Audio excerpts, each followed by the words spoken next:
ছিল আরজিকর কাণ্ডে খুন হওয়া মহিলা চিকিৎসকের ডায়েরির ছেঁড়া পাতায়। সে পাতার ছবি রয়েছে চিকিৎসকের বাবার কাছে। সিবিআই চাইলে তিনি তা দিতে প্রস্তুত।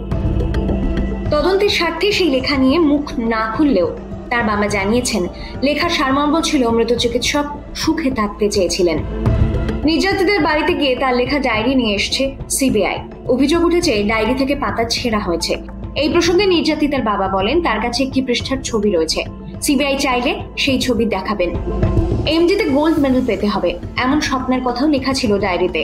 নির্যাতিতার বাবার মায়ের অনুমান, তাদের আড়াল করে প্রমাণ লোপাটের চেষ্টা চলছে।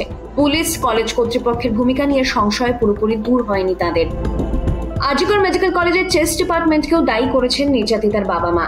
জানিয়েছেন, মেয়েকে সবসময় চাপে রাখা হতো, জ্বরের সময়ও ছুটি দেওয়া হয়নি। মৃতার মা জানিয়েছেন, পরীক্ষায় ফেল করিয়ে দেওয়া হতে পারে বলেও আশঙ্কা ছিল মেয়ের। সম্প্রতি এক সর্বভারতীয় সংবাদ মাধ্যমে নির্যাতিতার বাবা দাবি করেন, তার মেয়ের দেহ তাড়াহুড়ো করে সৎকার করে দেয় পুলিশ। শ্মশানে আরো 3টি দেহ আগে থেকে থাকা সত্ত্বেও তার মেয়ের দেহ তাড়াহুড়ো করে দাহ করা হয়েছে। মুখ্যমন্ত্রী মমতা বন্দ্যোপাধ্যায়ের ভূমিকাতেও সন্তুষ্ট নন মৃত চিকিৎসকের বাবা, সে কথাও জানিয়েছেন। মৃতের বাবা জানিয়েছেন, মুখ্যমন্ত্রী ন্যায় বিচার দেওয়ার কথা বলেছেন, কিন্তু যেসব সাধারণ মানুষ ন্যায় বিচারের দাবি করছেন তাদের জেলে ভরার চেষ্টা চলছে।